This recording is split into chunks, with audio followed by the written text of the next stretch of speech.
नमस्कार। हिंदू आर्मी से सुशील तिवारी, अरविंद कुमार ऑफिशियल के चैनल पे आज बहुत व्यथित मन से एक बात कहना चाहता हूं आप सभी से। खंजर आस्तीन में छुपाकर चोला ईमान का सिलवाने आए थे और गंगा जमुनी तहजीब के तहत वो भाईचारा निभाने आए थे। खंजर आस्तीन में छुपाकर चोला ईमान का सिलवाने आए थे और गंगा जमुनी तहजीब के तहत वो भाईचारा निभाने आए थे। देखिए किस तरह का भाईचारा निभा के और एक हमारे हिंदू भाई के गला काट के सरेआम चले गए। आज मन बहुत व्यथित है और पूरा देश शोकाकुल है। 24 घंटे से हम लोग सो नहीं पाए हैं। कारण सिर्फ एक कन्हैया नहीं है, कारण सिर्फ एक कमलेश नहीं है, क्योंकि जिस हिसाब से इनकी जो बार बार लोग कहते हैं इनका इकोसिस्टम है वो काम कर रहा है कि जो मोहम्मद गैस और मोहम्मद इम्तियाज जो दोनों के आगे मोहम्मद लगा है, तो मैं ये कहता हूं कि मोहम्मद के नाम पे कितने हिंदू मारोगे, ये हिंदू आर्मी पूछती है। तुम्हारे मौलाना ने हमारे भगवान शंकर पे टिप्पणी करी, उसके क्रिया की प्रतिक्रिया में जो सत्य तुम्हारे किताब में लिखा है उस किताब की तुम्हारे जाकिर नाइक भी इसी बात को कहता है, तुम्हारा स्कॉलर, उसी बात को नुपुर शर्मा जी ने दोहराया। तुम्हारे एक विधर्मी पत्रकार जो बोलते हो पत्रकार नहीं है, एक तरह से आतंकवादी देश में छुपा हुआ कॉकरोच जो आज जेल में है, उसकी वजह से पूरा वीडियो वायरल हुआ देश और विदेश। कट पीट करके उसने फैलाया उस बात को और उसकी वजह से पूरे देश में नफरती माहौल बना और नफरती माहौल बनने के बाद में तुम पीठ में छुरा घोंपने वाले जो विधर्मी हो, तुमने एक गरीब टेलर मास्टर को मार दिया, जघन्य हत्या कर दी, दिन दहाड़े हत्या कर दी। भारत में 20% तुम रहते हो, तुम्हारा जो इकोसिस्टम है वो जो मारने वाला मोहम्मद गौस और मोहम्मद इम्तियाज जो दोनों हैं, आप ये समझिए उनका मतलब कितना जबरदस्त उनको कॉन्फिडेंस है कि मारने के बाद वो मोहम्मद रियाज और मोहम्मद गौस, कितना कॉन्फिडेंस उन दोनों को है कि उनको ये डर नहीं कि हम जेल जाएंगे और फांसी पे चढ़ेंगे। उसका कारण ये है कि तुम्हारे जो शिक्षण संस्थान है जो हमारे ही टैक्स से चलते हैं, अभी भी 27 प्रांतों में, उत्तर प्रदेश में और असम में बंद हो गया है, वहां से इस तरीके के जिंदा बम तैयार किए जाते हैं।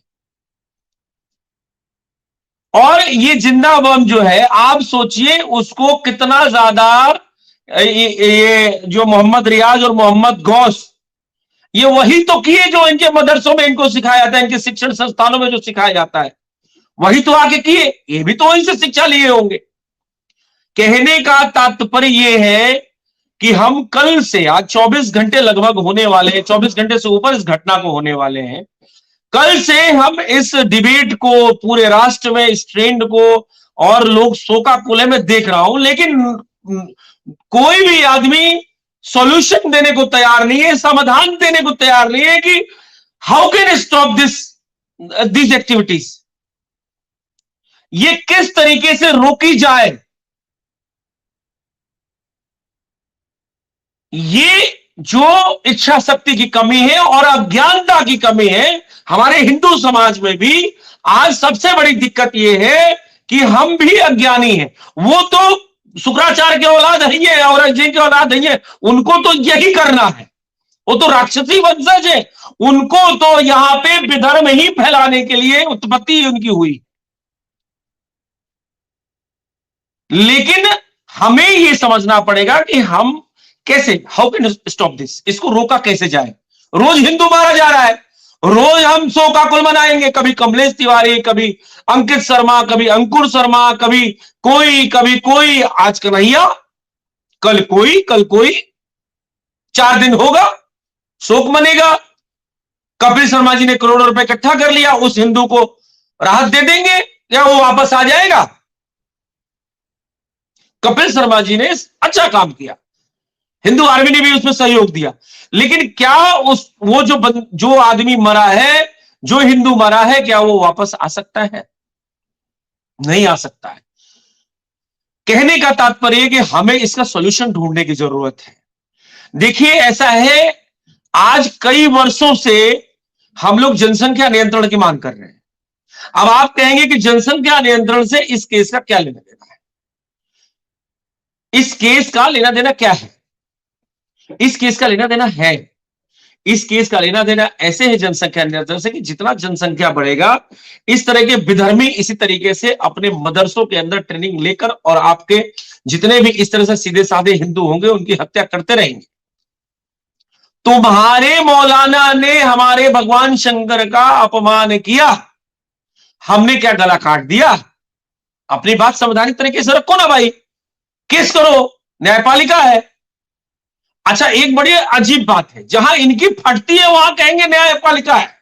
आज इनकी बोलती बंद नहीं, बोलती बंद है, आज कहेंगे नहीं नहीं न्यायपालिका है, चौराहे पर ही लटकाना चाहिए। क्यों?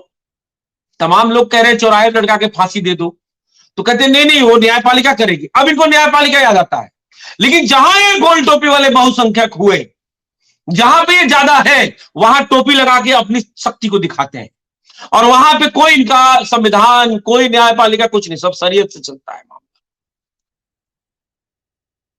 आज दिक्कत इसी बात की कि हम सॉल्यूशन नहीं ढूंढते हैं, चाहे वो हम सरकार की इच्छा शक्ति कह ले या हिंदुओं की इच्छा शक्ति कह ले। हिंदू आज जगा है, हिंदुओं में जागरण है, हिंदू जागने का नतीजा कि हिंदू काटा जा रहा है। आज की डेट में आपने देखा होगा कि वसीम रिजवी जो आज जितेंद्र त्यागी है, उन्होंने हिंदू धर्म अपनाया, उनको हिंदू या सरकार ने कितना सानिध्य दे दिया मुझे बताइए? या हिंदू के इतने ज्यादा बड़े बड़े हमारे जो धर्माचार्य हैं, हमारे जो शंकराचार्य हैं, उन्होंने क्या अपना के उनको क्या तवज्जो दे दिया? दिक्कत यही है। तो ये करने की जरूरत है, अपने शंकराचार्य लोगों को बोलने की जरूरत है भाई, इस तरह के अगर कोई इंटेलेक्चुअल आ रहा है तो उसके पीछे पूरा एक जो ये वर्ग है वो जो कन्वर्ट हो चुका था वो वापस आने को तैयार है, लेकिन उसको यहां सुरक्षा, यहां उसको सम्मान मिलेगा तब तो वो आएगा। कहने का तात्पर्य यह है कि जो कन्हैया को मारा गया यह पूरी प्लानिंग के तहत है, और जो दोनों विधर्मी आज जेल के अंदर हैं, आज पूरे देश में आक्रोश का माहौल है। देश ये कह रहा है कि उनको बीच चौराहे पे फांसी पे लटका देना चाहिए। अमित शाह जी की इच्छा शक्ति प्रकट हुई है और वो वहां पे एनआईए की टीम भेजे, एनआईए एक्शन ले रही है। चूंकि कांग्रेस की सरकार है, वहां पे राष्ट्रपति शासन की मांग हिंदू आर्मी कर चुके हैं और पुनः राष्ट्रपति शासन की मांग करती है, और ये भी मांग करती है कि फास्ट ट्रैक कोर्ट में केस चलाकर जल्द से जल्द इनको फांसी दी जाए और उस फांसी की वीडियो रिलीज की जाए, ताकि ये विधर्मी दोबारा ऐसा करने को न सोचे। उस कितनी अच्छी प्लानिंग इनकी रही होगी, इनको ना अपने परिवार की चिंता है, ना अपने समाज की चिंता है, ऊपर से वो मोदी जी को बोलता ये जो तलवार है, ये जो हथियार है, ये मोदी जी तक पहुंचेगा, हिम्मत की दाद दीजिए उसकी। और बोला है कि हम तो चले जाएंगे, तुम लोग और लोगों का तन से धड़ जुदा करना। तो इनकी जो प्लानिंग है वो तो होकर रहेगी, क्योंकि हम यहां सेकुलरिज्म का पाठ पढ़ रहे हैं, हमें जनसंख्या नियंत्रण लाने में पता नहीं क्यों देरी हो रही है, एक समान नागरिक संहिता लाने में पता नहीं क्यों देरी हो रही है, हम हिंदू आवाजें नहीं उठा पा रहे हैं। एक हिंदू आर्मी ने, हिंदू महापंचायत ने, आरएसएस ने ठेका ले रखा है। बाकी लोग सुबह नौकरी करेंगे, अपनी पत्नी और बच्चों के साथ एंजॉय करेंगे, शाम को सो जाएंगे, बच्चों की शादी करेंगे, बुढ़े होकर मर जाएंगे। आपकी भी जिम्मेदारी है कि धरातल स्तर पे आप भी तो आवाज उठाइए, एक समान नागरिक संहिता के लिए, जनसंख्या नियंत्रण के लिए, मंदिर मुक्ति के लिए, और तमाम जो कानून में चेंजेस है उसको करवाने के लिए आवाज उठाइए। सरकार तक आवाज पहुंचेगी, सरकार कानून बनाएगी। सारे काम योगी जी मोदी जी तो नहीं कर लेंगे, आपको भी करना पड़ेगा। तो कुल मिला के ये जो जघन्य अपराध हुआ है, ये जो जघन्य कार्य जो हुआ है, ये किया एक कट्टरपंथी, उसको धर्म तो हम नहीं कहते हैं, कट्टरपंथी समाज के लोगों ने किया है, और वो आज के डेट में कहते हैं कि हमें 20% के साथ इसको मत जोड़ो। वो सिरफिरा था। तुम सारे के सारे सिरफिरे हो कुछ छोड़ के, तुम सारे के सारे विधर्मियों को छोड़ के, तुम सारे के सारे औरंगजेब के औलादों को छोड़ के, तुम सारे के सारे कन्वर्टेड हो, डरपोक हो, कुछ को छोड़ के। कुछ राष्ट्रवादी मुस्लिम होंगे देश में। कहने का सिर्फ हमारा आज ये जो निवेदन है कि पूरे देश के अंदर आज प्रोटेस्ट होने वाला था, लेकिन सरकार ने कहीं भी अमन चैन बनी रहे इसके लिए परमिशन नहीं दिया। हिंदू आर्मी ने भी आज जो है प्लान किया था जाने के लिए, लेकिन हम अपनी सरकार से परमिशन नहीं मिलने की वजह से हम आज वहां पे अपनी बात नहीं रख पाए, प्रोटेस्ट नहीं कर पाए। इस वजह से हम आपको इस माध्यम से अपनी बात को बताना चाहते हैं कि हम राजस्थान के अंदर तत्काल प्रभाव से राष्ट्रपति शासन की मांग करते हैं। इस पर कितनी कार्रवाई होती है या क्या इच्छा शक्ति है केंद्र सरकार की, वो जाने। हम फास्ट ट्रैक कोर्ट के जरिए मोहम्मद रियाज, मोहम्मद गौस, ये दोनों मोहम्मदों को, ये जो रियाज और गौस, इनको शर्म नहीं आती कि प्रॉफिट मोहम्मद का नाम लगाते हैं। बताइए, इनका पूरा कट्टरपंथी समाज उनको पवित्र बोलता है। सारा जो पूरा विवाद का कारण मोहम्मद है, अब मोहम्मद के नाम पे हिंदू को गला रेत दो। तो मोहम्मद रियाज और मोहम्मद गौस, जब ये मोहम्मद को फांसी चढ़ाया जाए, ये दोनों विधर्मियों को, तो वीडियो रिकॉर्डिंग करके पूरे देश में प्रचारित किया जाए ऑफिशियली सरकार द्वारा। ये दूसरी मांग है। और तीसरी मांग है कि अगर जल्दी से जल्दी जनसंख्या नियंत्रण आप नहीं लाते हैं तो इस तरीके से हजारों कन्हैया बनने को तैयार है। आप निश्चिंत रहिए, आप आंसू बहाते रहिएगा, शोक मनाते रहिएगा, कोई दिक्कत नहीं है। एक समान नागरिक संहिता की बात हुई, पता नहीं कहां वो बिल चला गया, अभी उत्तराखंड में चालू होने वाला था। कहने का तात्पर्य यह है कि जो है,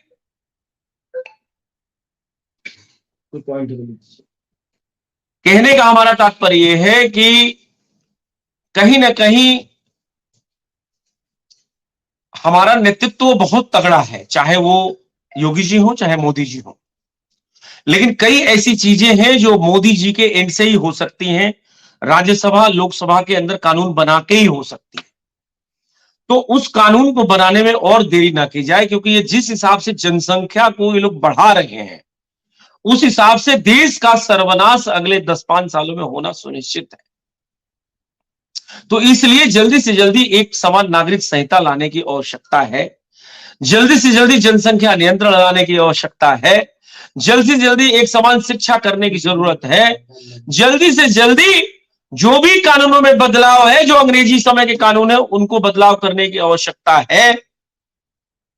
यही हिंदू आर्मी का निवेदन है, यही अनुरोध है, और यही पूरे जन समाज से, जन सामान्य से निवेदन है कि आप भी अपने अपने स्तर पे इन कानूनों की मांग करिए, क्योंकि देश चलेगा तो अल्टीमेटली संविधान से। उनकी तरह हम शरीयत से तो नहीं चल सकते हैं ना, उनकी तरह हम 50 बच्चे, 25 बच्चे, 15 बच्चे तो नहीं पैदा कर सकते हैं ना। हमको तो हम दो, हमारे दो बताएगा, हम उसी में चल रहे हैं। हम देश की संसाधनों को विनाश होते हुए नहीं देख सकते ना। तो इसलिए हमें उन कॉकरोचों के औलादों पे लगाम लगानी पड़ेगी, कानून बनाना पड़ेगा। उनकी जिस हिसाब से जनसंख्या बढ़ रही है, उनकी जनसंख्या को रोकने के लिए जो है, तब ये धरा बचेगी, तब ये पृथ्वी माता बचेगी, और तब इस तरीके से कांड नहीं होंगे। क्या गारंटी है कि राजस्थान के अंदर कन्हैया पे जो वार हुआ और दूसरे पे वार न हो? क्योंकि इनको तो पूरी तरीके से मानो बम बना दिया गया कि तुम जाओ, तुम्हें फांसी पे चढ़ना ही है, तुम्हारे बच्चों को, तुम्हारे परिवार को देख लेंगे और तुमको 72 हुरों से दिखा देंगे। इतने मूर्ख है ये है, बताइए कौन सी इनको 72 हुरें मिलेंगी? यहां तो अपनी शकल मतलब सही कर नहीं पाते, इनको पता नहीं कहां जाके 72 हुरें मिल जाएंगी।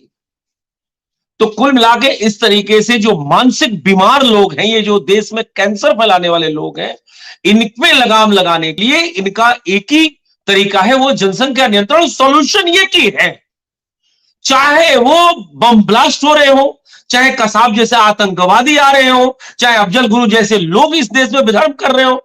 भाई आज अल्ट न्यूज का जो संस्थापक है, जो भी है, उसको जेल में डाला गया है, तो वो कौन है? वो अफजल गुरु का भाई ही तो है। वो कौन है मुझे बताइए। कहने का तात्पर्य सिर्फ ये है कि मेरे संबोधन के बाद हिंदू आर्मी के फाउंडर श्री सुनील जी बोलेंगे और वो अपने वक्तव्य रखेंगे अल्ट न्यूज पे, और इस पूरे जो ये जो आज ये चल रहा है देश के अंदर, चाहे वो हत्या हुई हो, सरेआम गला काट दिया गया हो, तो वो अपना एक पक्ष रखेंगे। क्योंकि हम लोग आज पूरी तैयारी में थे कि हम गांधी प्रतिमा जाएंगे विधानसभा के बगल में अटल चौक, और हम अपनी बात को करेंगे कि राष्ट्रपति शासन लागू हो, फास्ट ट्रैक कोर्ट में जल्द से जल्द इसका केस चलाया जाए और इसको फांसी हो, और फांसी होने के बाद वो वीडियो सार्वजनिक किया जाए ताकि और बेधर्मी पैदा न हो पाए। चूंकि कॉकरोचों की संख्या बहुत ज्यादा बढ़ गई है, तो इतना जल्दी तो नहीं मरने वाले, इनके लिए बहुत बड़े हिट की जरूरत पड़ेगी। बहुत बहुत धन्यवाद। अब अगला वक्तव्य हमारे सुनील त्रिपाठी जी का होगा, और अपनी बात रखेंगे कि आज हम लोग सभा नहीं कर पाए, और पूरे जो प्रकरण पे अपना पक्ष रखेंगे। बहुत बहुत धन्यवाद। जय जय श्री राम। भारत माता की जय।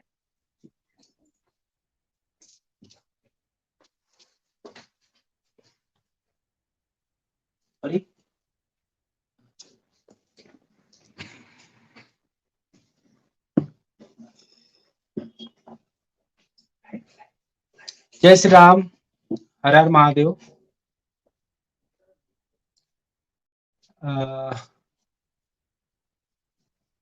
देखिए, अगर हम बात करेंगे अभी जो ये प्रकरण है आपका राजस्थान उदयपुर का, तो हमको पहले तो ये नहीं समझ में आती है कि उस बेचारे कन्हैया का दोष क्या था। सबसे पहले तो आप ये देखो वो कन्हैया का दोष क्या था, और इस तरह से तमाम न जाने कितने कन्हैया, अनजान कन्हैया, जिनको नहीं पता है कल कौन आके मेरा गला रेत देगा, कौन हम किसका नाप ले रहे हैं, किसका माप ले रहे हैं। रीजन एक चीज आप देखेंगे कि एक जो सबसे बड़ा इनका हथियार हुआ है कि ये चुपके से पीठ पे वार कर रहे हैं, कभी सामने से नहीं मार रहे किसी को। और सबसे बड़ी चिंता का विषय ये है कि इनको डिफेंड करने वाले जो लोग आते हैं वो कौन है। आप देखेंगे तो इनको डिफेंड करने आ जाते हैं लोग, और सिलेक्टिव तरीके से डिफेंड करेंगे। अभी तमाम लोग कह रहे हैं कि नहीं गलत तो है, लेकिन गलत तो पहलू का खान का भी था, तबरेज खान का भी था, तो लेकिन वो इन सब नामों के साथ एक नाम भूल जाते हैं। वो ना तो उसमें कमलेश तिवारी का नाम जोड़ेंगे, ना तो उसमें वो रिंकू शर्मा का नाम जोड़ेंगे। वो सिलेक्टिव जो उनका मन कर रहा उनका नाम जोड़ेंगे। नूपुर शर्मा के बयान को लेकर ये इतने चीजें जो हो रही हैं, जो गले काटे जा रहे हैं, जो प्रदर्शन हो रहे हैं, जो पत्थरबाजी हो रही है, आप देखिए अकबरुद्दीन ओवैसी ने जो वक्तव्य, जो अभद्र टिप्पणी लाइव वीडियो रिकॉर्डिंग में माता सीता और भगवान राम के बारे में कहा था, कितने लोगों ने उनका गला काटने का फरमान निकाला था। संवैधानिक तरीके से उन पर एफआईआर की गई, जहां से वो बरी हो गए, और आज भी वो सुरक्षित। तो आप संवैधानिक तरीके से भी आप नूपुर शर्मा के खिलाफ कोर्ट में जा सकते हैं, बात रख सकते हैं। सड़क पे उतरना, गाड़ियों को आग लगाना, पत्थर मारना, तो आप एक चीज देखेंगे तो इन सब के पीछे एक बहुत बड़ी लॉबी काम करती है।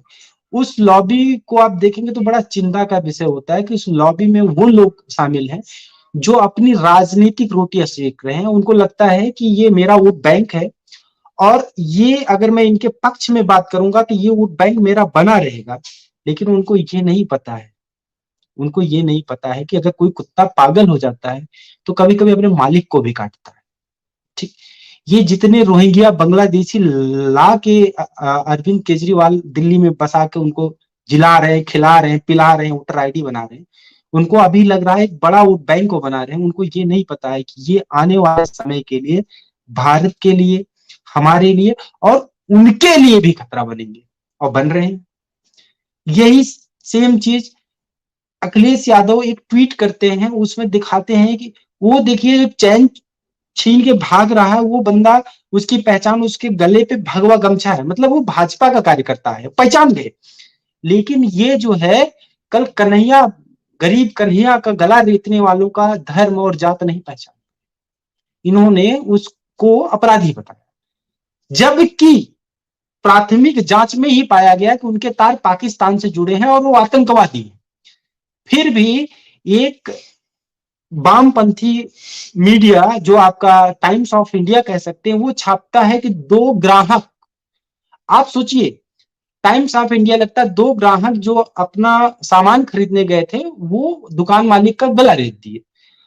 इसमें कहीं भी उनका ना मजहब आया ना धर्म आया और कुछ नहीं आया और ना रीजन आया। इसी जगह अपोजिट देखिए, अगर 2 हिंदू होते और एक मुसलमान होता तो आता कि 2 हिंदू आतंकवादियों ने एक मुसलमान की मॉब लिंचिंग कर दी, जस्ट अपोजिट। और यही वामपंथी गैंग ट्रेन चला रहे होते और इसको 56 इस्लामिक देश में घुमा रहे होते। तो ये जो सिलेक्टिव मानसिकता है, वो चाहे वामपंथी पत्रकार हो, चाहे वो हमारे देश के राजनेता हो, आप देखो इसमें अशोक गहलोत ने त्वरित कार्रवाई करते हुए 4 घंटे में गिरफ्तारी की। अब चाहे वो प्रेशर समझ लीजिए, चाहे उनका जमीर जागा हो, 4 घंटे में गिरफ्तारी हुई और उनको पता चल गया ये केस हमारे बस का नहीं है। उन्होंने तत्काल प्रभाव से एनआईए को ट्रांसफर कर दिया और हमें एनआईए पे पूर्ण भरोसा है कि वो उनका ठीक से इलाज करेंगे। अब आते हैं सबसे बड़ा जो कारण है उसको समझने में। तो आप देखेंगे सबसे बड़ा कारण हमें जो लगता है, जो हमें इंडिविजुअल लगता है, वो 3 है। सबसे पहला कारण है मीडिया। मीडिया चाहे जो भी हो 2 धड़ों में बट गया है, एक उसको डिफेंड करेगा और एक उसको जस्ट अपोजिट करेगा, मतलब एकदम बेबाकता की पत्रकारिता है ही नहीं। एग्जाम्पल, एक प्रज्ञा मिश्रा जी हैं जो पत्रकार हैं, भारत समाचार में भी रह चुकी हैं। उनका आज एक ट्वीट आया कि कांग्रेस की जो सरकार है राजस्थान की, उससे बढ़िया सरकार जो है उत्तर प्रदेश की सरकार है। यहां कम से कम अपराधी तो खौफ में रहते हैं। अब आप समझिएगा, वही लोग जिनको मैंने अभी बताया था, वही लोग जो इन प्रज्ञा मिश्रा के बहुत बड़े फैन हुआ करते थे, वो योगी के नाम सुनते ही बौखला गए। वो प्रज्ञा मिश्रा के ही ट्वीट को बताने लगे कि तुम जो है अब गोदी मीडिया हो गई। बस 2 मिनट उन्होंने ईमानदारी से इनके लिए 4 साल काम किया। तब प्रज्ञा मिश्रा जय हो, प्रज्ञा मिश्रा दीदी हैं, और एक ट्वीट ने प्रज्ञा मिश्रा को गोदी मीडिया बना दिया। आप समझिए, रवीश कुमार, इनकी तो मजबूरी है, इनकी तो मजबूरी है कि ये कभी हिंदू के पक्ष में बात ही नहीं कर सकते। अजीत अंजू, कौन से जात के हो भैया, सामने से आता है भैया मैं हिंदू, भाई साहब मौन हो जाते हैं। एक ठाकुर एक दलित को मार देता है, ये ब्राह्मण एक दलित को मार देता है, एक कोई भी किसी को मार देता है हिंदुओं में, तो उसमें कैसे दिखाते हैं कि एक हिंदू ने एक दलित की हत्या कर दी, मतलब दलित और हिंदू 2 हो गए। एक सुन्नी एक शिया मुसलमान की हत्या कर देता है, तो वहां पे ये नहीं कहते कि शिया ने सुन्नी की हत्या कर दी, वहां पे कहेंगे ये आपसी मैटर। ये सेलेक्टिव चीजें जो है भारत में बहुत बड़ा प्रॉब्लम क्रिएट कर रही। दूसरा मुद्दे पे आते हैं, शिक्षा का अभाव। जो ये भारत में जो बहुसंख्यक आबादी है, हिंदू जिसे कहते हैं, इनकी जो धार्मिक शिक्षा थी वो खत्म कर दी गई। इनकी धार्मिक, देखो स्कूलों में इनको रामायण गीता पढ़ाया नहीं जाता, वैदिक गुरुकुल समाप्त कर दिए गए, तो ये धर्म से इनका एक बहुत बड़ा तबका धर्म से विमुख हो गया। अब ब्राह्मण ठाकुर छोड़ दो, उनकी मजबूरी है, उनके पारिवारिक परंपरा चली आई, तो अभी भी अपने आप को हिंदू रह गए और कुछ रह गए। अब जो ये अगर वैदिक शिक्षा गुरुकुल रहे होते या जो कॉलेजेस स्कूल है इसमें रामायण गीता पढ़ाई जा रही होती, इनको पता चलता कि जो वर्ण व्यवस्था, पहले भी जातियां थी बट जातिवाद नहीं था। आज जातिवाद है, पहले जाति थी, आज जातिवाद है। जाति का मतलब ये नहीं है, तब भी कर्म प्रधान होता था। ये चीजें बड़े विषय, और उसी का जस्ट अपोजिट क्या हुआ, मदरसों की संख्या बढ़ा दी गई। इनके मदरसों में क्या पढ़ाया जाता है वो आपको नहीं पता, हमको भी नहीं पता। तो ये चीज या तो हमको मालूम हो कि भैया मदरसे में क्या पढ़ाया जाता है, मदरसे में एक हिंदू एडमिशन क्यों नहीं ले सकता? मुझे एक चीज बताओ, अगर मदरसा एक शिक्षण संस्थान है और सार्वजनिक है तो भैया वहां पे हिंदुओं को भी शिक्षा मिलनी चाहिए, या धार्मिक शिक्षा होनी चाहिए। टैक्स पेयर हम हैं, हमारे पैसे हम मदरसा की चला रही है, तो हमको भी सिखाओ भाई क्या पढ़ा रहे हो, हम भी जाने ना। अगर शिक्षा, शिक्षा का मतलब क्या है, शिक्षा पे सबका अधिकार है, तो भाई हमको तो पता होना चाहिए कि आप जो पढ़ा रहे हैं वो क्या है। आपने जिनको पढ़ा दिया वो निकल लिए, सबको पढ़ाइए या तो मत पढ़ाइए, या समान शिक्षा का अधिकार लागू कर दीजिए, ना तो मदरसा रहेगा ना वैदिक गुरुकुल रहेगा, समान शिक्षा का अधिकार होगा, और जो धार्मिक शिक्षा आप अपने घर में दीजिए। ये हो सकता है, ये दूसरा बड़ा कारण है। कि तीसरा बड़ा कारण है अज्ञानता। अज्ञानता कैसे बड़ा कारण है कि अब ये केवल एक पक्ष की बात तो मैं नहीं कर सकता, हमारे तमाम हिंदुओं में भी तमाम ऐसे संगठन हैं जो सिर्फ और सिर्फ भड़काने का काम करते हैं, जिनको हिंदुत्व का नहीं सही में ज्ञान है, सिर्फ और सिर्फ भड़काने का काम करते हैं। तमाम है, ऐसा नहीं है। और इसी तरह तमाम ही इस्लामिक संगठन भी है जिनको इस्लाम का ज्ञान नहीं है, लेकिन वो एक बड़े तबके को भ्रमित कर देते हैं, उनके हाथों में पत्थर थमा देते हैं। अब आप देखेंगे कि ये जो दो पकड़े गए हैं ना राजस्थान में, ये इनका सीधा संपर्क पाकिस्तान से प्राथमिक जांच में ही पकड़ में आया। अब ये मुसलमानों को समझना होगा कि भारत में जो इस तरह के मुसलमान भाई हैं, उनको पाकिस्तान से फंड करके भारत के खिलाफ एक षड्यंत्र के तौर पर इस्तेमाल किया जा रहा है, और ये चीज वो समझने को तैयार नहीं। और जिस दिन वो ये समझ गए उस दिन सारा झगड़ा ही समाप्त हो जाएगा। और रही बात किसी की देवी देवता प्रॉफिट मोहम्मद पे टिप्पणी की, तो हम तो कह रहे हैं नहीं होना चाहिए। ना तो इनके प्रॉफिट मोहम्मद पे टिप्पणी होनी चाहिए, ना हमारे भगवान राम पे टिप्पणी होनी चाहिए। और अगर कोई टिप्पणी करता है तो उस पर कार्रवाई होनी चाहिए, और कार्रवाई दोगलेपन वाली नहीं होनी चाहिए। अगर आप नूपुर शर्मा की फांसी की मांग करते हैं, भाई साहब हम आपके साथ आ जाते हैं। एक बार पहले जो है अकबरुद्दीन ओवैसी को फांसी चढ़वा दीजिए, हम भी आपके साथ चलते हैं, और वीडियो प्रूफ हमारे पास है। जितने इस्लामिक जानकार हैं आ जाए हमारे साथ, लगाए नारा कि अकबरुद्दीन ओवैसी को फांसी चढ़ाओ। वीडियो हमारे पास है, पुराना पड़ा हुआ है। सबसे पहले तो अपमान उन्होंने किया था, और ऐसा अपमान किया था कि हम खून का घूंट पी के बैठे हुए हैं, हम संविधान के भरोसे हैं कि संविधान कभी उनको सजा देगा। या तो आप संविधान पे भरोसा करिए, कानूनी लड़ाई लड़िए। अगर कानूनी लड़ाई में आपको कोई परेशानी आ रही है, आप हमसे मदद मांगिए। हम आपकी मदद पे कब आएंगे? जब आप हमारी मदद करेंगे। तो आप हमारी मदद करिए, अकबरुद्दीन ओवैसी को फांसी दिलाइए, फिर हम आपके साथ निकलते हैं भाई। एक हाथ से ताली नहीं बजेगी। आप सोचेंगे प्रॉफिट मोहम्मद के बारे में जिन्होंने अपनी टिप्पणी की उनको लटका दिया जाए, और जो भगवान राम को, हमारे भगवान आराध्य शंकर को, हमारे तमाम देवी देवताओं को रोज अपमानित कर रहे हैं, उनके लिए आपको कष्ट नहीं होता? वो हमारे देवी देवता, उनके लिए हमें नहीं कष्ट होता क्या? हमारा भी ये मन करता है कि इनको फांसी हो जाए, लेकिन हम कभी ये नहीं कहते कि इनका सर तन पर पता नहीं क्या जुदा कर दिया जाए, ये नहीं कहते ना हम करते, क्योंकि वसुदेव कुटुंबकम ये जो शब्द है वो हमारा है। हम पूरे वसुधा में, मतलब पूरे धरती पर रहने वालों को एक परिवार मानते हैं, और आप हमें काफिर मानते हो, ये जहां तक हमें सुनने में आया। काफिर क्या होता है इसका आप अपने तरीके से तमाम परिभाषा देने को तैयार है, लेकिन हम ये कह रहे हैं कि आप एक बढ़िया परिभाषा दीजिए। कुछ लोग कहते हैं आपका जो मजहब है वो शांति का है, तो शांति का है तो आप गला कैसे रेत रहे हैं? और किसके लिए रेत रहे हैं? प्रॉफिट मोहम्मद के लिए, जिन्होंने शांति का पैगाम दिया। उन्होंने एक तरफ बोला कि शांति, और आप जो शांति के नाम पे लोगों का गर्दन रेत रहे, कहां कहां का न्याय है? और कौन पैगंबर ऐसा कहेगा कि आप किसी का गला रेत दीजिए? हमें तो नहीं लगता ऐसा कोई कहेगा, पहली चीज। दूसरी चीज, यहाँ लड़ाई धर्म की है ही नहीं, यहाँ लड़ाई मानसिकता की है, कट्टरपंथ की है। अगर लड़ाई धर्म की होती तो बैठ के बात हो सकती है, डिबेट हो सकता है, लेकिन जहां कट्टरपंथ आ जाता है, जहां पर हिंसा आ जाती है, जहां पर बाहर के लोग आकर इंडिया में इंटरफेयर करते हैं, आप समझिए इंटरनल मैटर है भारत में, भारत का मैटर आप विदेशों में क्यों उछाल रहे हैं? आप भारत का सर अगर विदेशों में झुका के ही चाहते हैं कि हमारा सर ऊंचा रहेगा तो हो सकता है। आप अपने बाप को नीचा गिरा के आप अपने आप को ऊंचा समझ सकते हैं क्या? ये सिर्फ और सिर्फ समझने की आवश्यकता है।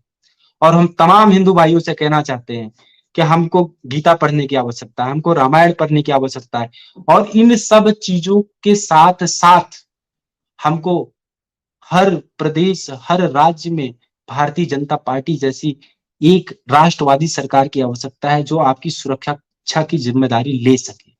आज हम उत्तर प्रदेश, मध्य प्रदेश, आसाम, उत्तराखंड, यहाँ पे रहते हुए एकदम अपने आप को सुरक्षित महसूस करते हैं। केवल हम ही नहीं, तमाम मुसलमान भी अपने आप को सुरक्षित महसूस करते हैं, क्योंकि उनको पता है यहाँ पे दंगा नहीं हो सकता, यहाँ पे धर्म मजहब के नाम पे दंगे नहीं हो सकते, सबको पता है, तो दोनों सुरक्षित है। और ये घटना नहीं होती जो राजस्थान में घटना घटित हुई है कन्हैया भाई के, हमारे भाई के साथ में, ये घटना को रोका जा सकता है, क्योंकि 7 दिन पहले ही तहरीर दी जा चुकी थी। अगर राजस्थान पुलिस उनको सिक्योरिटी महसूस करा देती, इसकी गंभीरता को ले ली होती, तो आज कन्हैया जिंदा होता। रिंकू शर्मा के हत्यारों को फांसी हुई नहीं हुई अभी तक नहीं पता चला।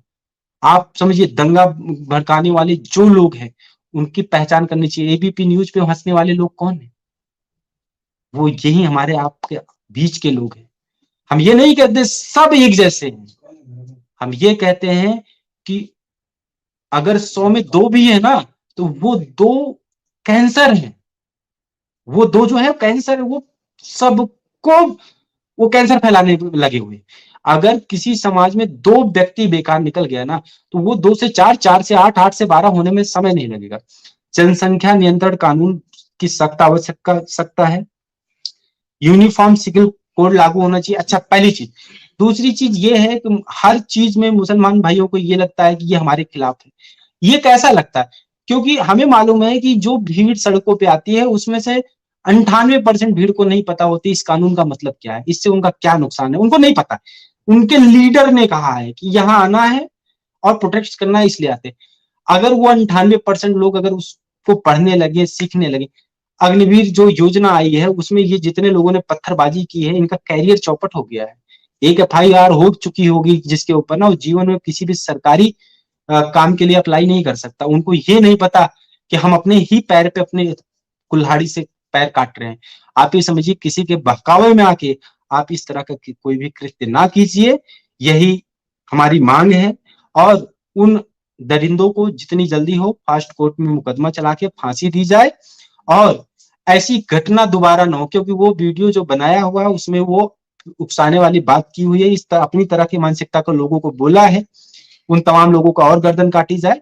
तो ये राजस्थान पुलिस, NIA और HMO, होम मिनिस्ट्री से निवेदन है कि इसको सीरियस लिया जाए, उसे पूछताछ की जाए कि उसके तार और कहां से जुड़े हैं, और कितने साथी उसके अभी बाहर आजाद घूम रहे हैं, सबकी गिरफ्तारी सुनिश्चित की जाए, और भारत को एक सुरक्षित राष्ट्र बनाने में, मजबूत सशक्त राष्ट्र बनाने में अपने योगदान अवश्य दें। जय श्री राम, हर हर महादेव, जय बजरंग।